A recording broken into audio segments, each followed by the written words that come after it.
अस्सलामुअलैकुम, कैसे हैं आप सब। उम्मीद करती हूँ आप सब ठीक होंगे।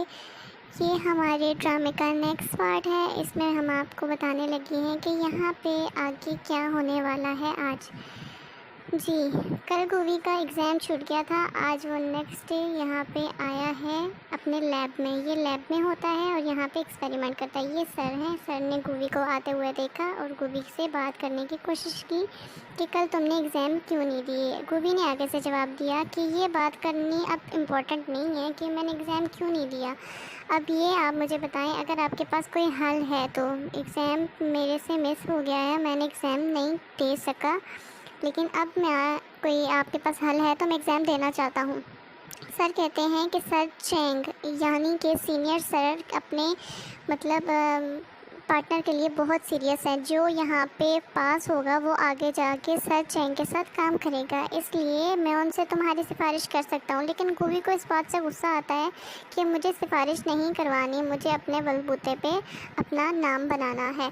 इसलिए सर वहाँ से चले जाते हैं और यहाँ पे आगे मोमो आ जाती है कैफ़े में। उसकी फ्रेंड की उसको कॉल आती है और कहती है तुम कहाँ जा रही हो। तो वो कह रही होती है कि मैं खाना खाने जा रही हूँ। तो वो कहती है कि मुझे मेरे लिए भी खाना ले आना प्लीज़, आपको पता ही है कि मुझे क्या खाने में पसंद है। जी, नेक्स्ट इसको कॉल आती है फूबी की। फूबी कब तुम कहाँ हो, ये इससे पूछती है मोमो। और फूबी यहाँ इसको पीछे खड़े होकर डरा रहा होता है और ये इसके साथ बहुत ज़्यादा हंसी मजाक करता है और कहता है कि मैं स्कूल टाइम में तुम्हें इतना टाइम नहीं दे सका, लेकिन अब हम एक कॉलेज में पढ़ते हैं, अब हम साथ मिलके खाना खाएंगे, वो भी 3 टाइम। ये मोमो बहुत खुश होती है और कहती है कि तुम बहुत अच्छे हो। नेक्स्ट ये एक रेस्टोरेंट में खाना खाने जाते हैं। वहाँ पे ये बात कर रहे होते हैं कि इतने में मोमो उससे कहती है कि तुम बहुत अच्छे हो, तुम मेरा बहुत ख्याल रखते हो। वो भी बहुत खुश होता है मोमो की बात सुन के। इतने में मोमो को एक मैसेज आता है। वो फ़ोन मोबाइल उठा के मैसेज पढ़ती है तो वो फूबी को बताती है कि मेरा इंटरव्यू है, कल मुझे एक और इंटरव्यू पे जाना है। फूबी कहता है मुझे दिखाओ कौन सी जगह पे जाना है। वो उसे दिखाती है तो वो कहता है कि कल मैं तुम्हारे साथ लाजमी जाऊंगा। ये बहुत दूर जगह है जहाँ पे तुम्हारा इंटरव्यू है और वहाँ पे बहुत सारे लुटेरे होते हैं जो तुम्हें नुकसान पहुँचा सकते हैं, इसलिए मैं तुम्हारे साथ जाऊँगा। मोमो कहती है ठीक है। फिर आगे गोवी एक शॉप पर मोबाइल शॉप पर जाता है जहाँ पे वो अपने मोबाइल रिपेयर करने के लिए उस लड़की से बोलता है, लेकिन लड़की कहती है जो मोबाइल रिपेयर करता है वो यहाँ पर नहीं है। मोमो भी वहीं पे आ जाती है अपना मोबाइल ठीक करवाने। उसके मोबाइल में कोई मसला होता है।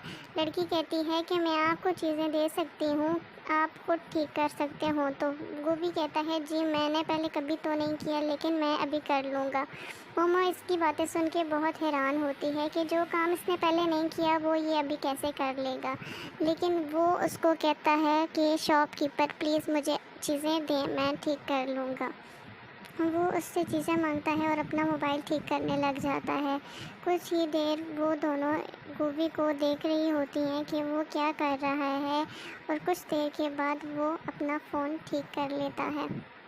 मोमो बहुत हैरानगी के साथ उसको देख रही होती है, लेकिन जब वो कर लेता है तो मोमो बहुत खुश होती है कि उसने अपना फ़ोन खुद ठीक कर लिया है। आगे मोमो को पूछता है गोभी कि तुमने अपना मोबाइल ठीक करवाना है, तुम मुझे बताओ मैं कर देता हूँ। मोमो बहुत हैरान होती है कि मेरा मोबाइल ख़राब कर देगा, ये मेरा मोबाइल कैसे ठीक करेगा, मैं इसको अपना मोबाइल नहीं दे सकती।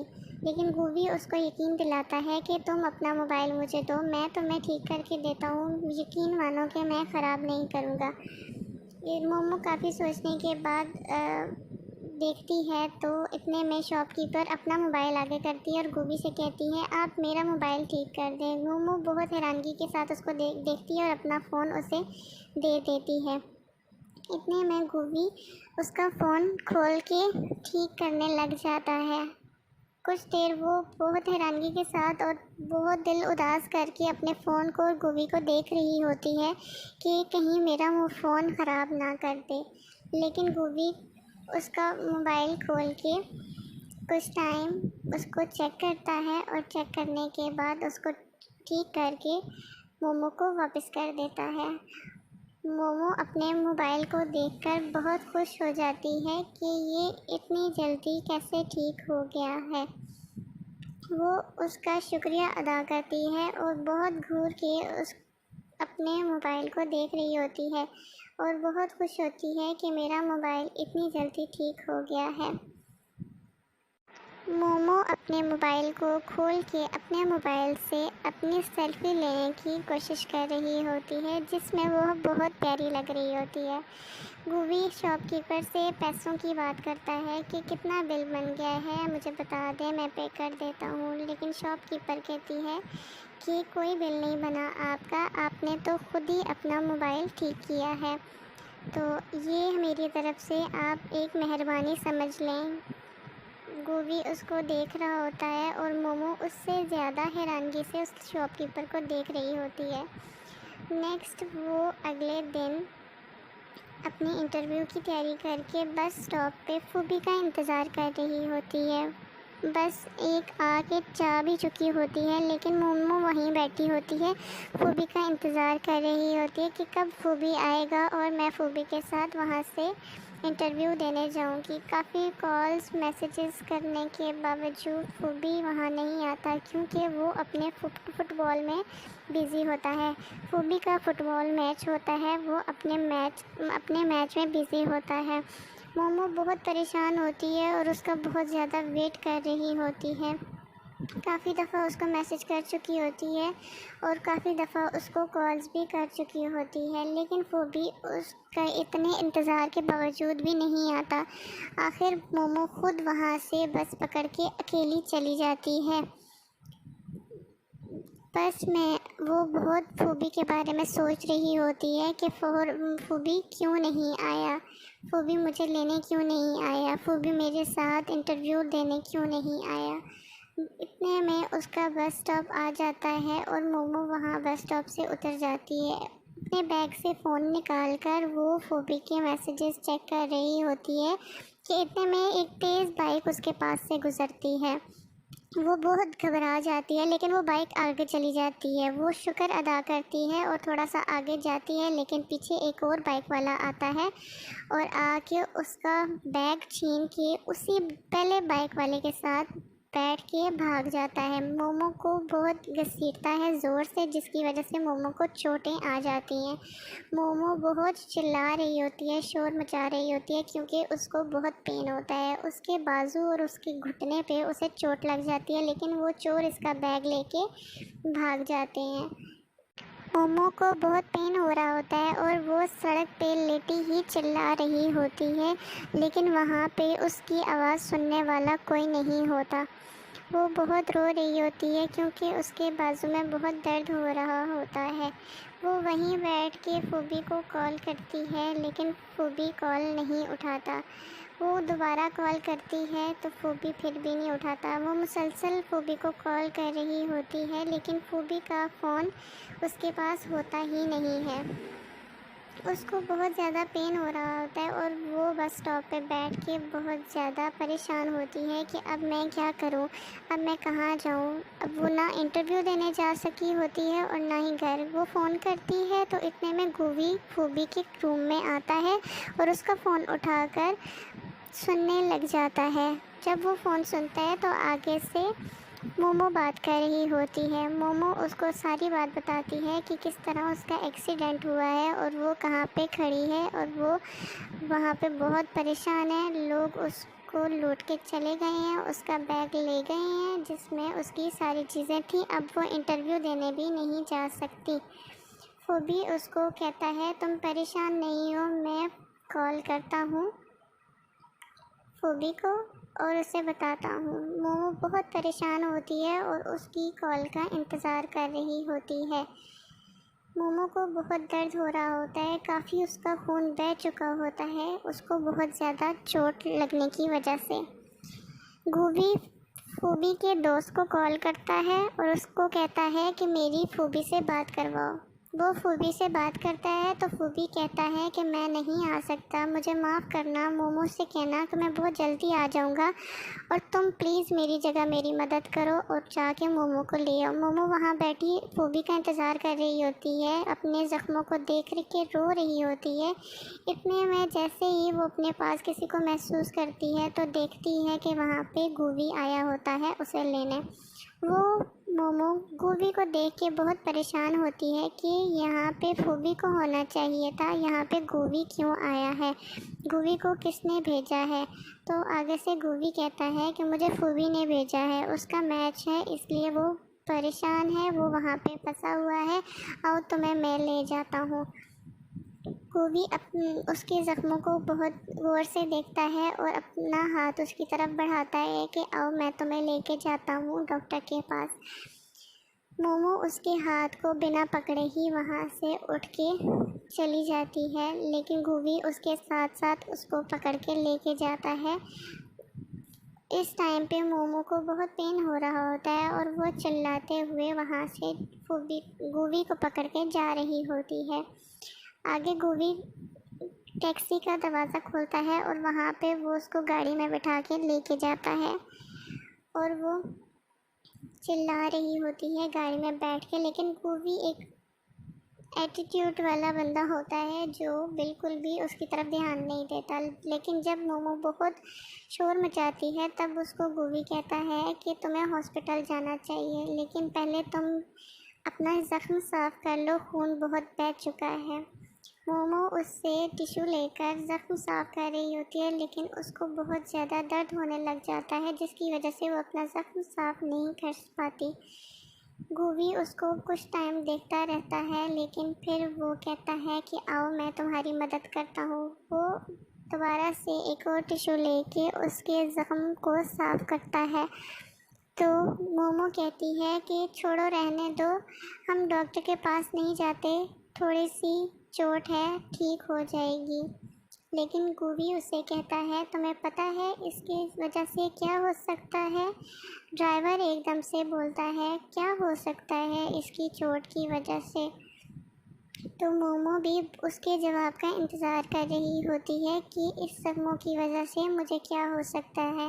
गोभी एकदम से बोलता है कि इसकी वजह से तुम माजूर हो सकती हो। मोमो एकदम ड्राइवर को कहती है जल्दी से गाड़ी भगाएं और मुझे हॉस्पिटल ले जाएं। वो हॉस्पिटल में आ जाते हैं तो मोमो चल नहीं पा रही होती ठीक से, उसको बहुत चोट होती है। गोभी पूछता है तुम्हारे पास आईडी कार्ड है। मोमो कहती है वो मेरे बैग में था जो वो चोर छीन के ले गए हैं। गोभी कहता है तुम बैठो, इंतज़ार करो, मैं पता करके आता हूँ कि हम अंदर कैसे जा सकते हैं, डॉक्टर से कैसे मिल सकते हैं। मोमो वहाँ बैठ के उसका इंतज़ार कर रही होती है। गोभी वहाँ पे व्हीलचेयर लेके आ जाता है, जिसको मोमो देख के परेशान हो जाती है कि मैं अभी इतनी भी माजूर नहीं हुई कि मैं इस पर बैठ जाऊँ। वो बहुत हैरानगी से उसे देख रही होती है। जैसे ही वो उसके पास आता है मोमो उठ के भागने लग जाती है। इधर उधर वो पागलों की तरह भाग रही होती है कि लोग क्या सोचेंगे कि मैं एक अच्छी भली लड़की व्हीलचेयर पे क्यों बैठी हूँ। गोभी आके उसके पास कहता है ये तुम कैसी हरकतें कर रही हो, बैठो चलो जल्दी से। मोमो कहती है मैं नहीं बैठती। गोभी कहता है जल्दी से बैठो, उससे गुस्सा करता है और वो मोमो जल्दी से आके व्हीलचेयर पे बैठ जाती है। वो आगे उसको व्हीलचेयर पे लेके जा रहा होता है, लेकिन मोमो बहुत शर्मिंदा होती है और वो सर नीचे करके बैठ रही होती है कि कोई तुम्हें नहीं देख रहा, मोमो हौसला रखो। डॉक्टर जब मोमो को व्हीलचेयर पे बैठा देखता है तो परेशान हो जाता है कि हड्डी फ्रैक्चर हो गई है, हड्डी टूट गई है, एक्सरे कराए तुम लोगों ने, क्या मसला हुआ है इतना ज़्यादा कि तुम लोग इतनी व्हीलचेयर लेके आए हो इतनी परेशानी में, शायद तुम लोगों को बहुत चोट लगी है। लेकिन जब वो मोमो से पूछता है तो मोमो कहती है इतनी चोट नहीं लगी, लेकिन थोड़ी सी खराश आई है। तो डॉक्टर कहता है ओ अच्छा, ये प्यार जता रहा है तुम्हारे साथ, मतलब कि तुम दोनों प्यार में हो। डॉक्टर हंस के बैठ जाता है और उससे पूछता है कि आओ बैठो, मैं तुम्हारे ज़ख्म साफ़ कर दूँ। वो ज़ख्म साफ़ करता है। डॉक्टर मोमो को बहुत दर्द हो रहा होता है, लेकिन वो बर्दाश्त करती है और अपने ज़ख्म साफ़ करके पट्टी करवाती है डॉक्टर से।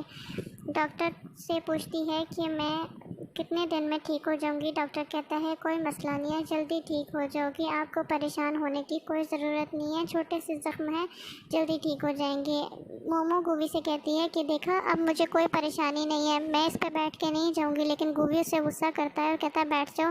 डॉक्टर भी हंसने लग जाता है, कहता है बैठ जाओ बैठ जाओ, वो तुमसे प्यार जता रहा है। जैसे ही वो हॉस्पिटल के कमरे से बाहर निकलते हैं तो सब लोग मोमो को देख के हैरान हो रहे होते हैं कि इतनी जवान लड़की व्हील चेयर पर क्यों बैठी है।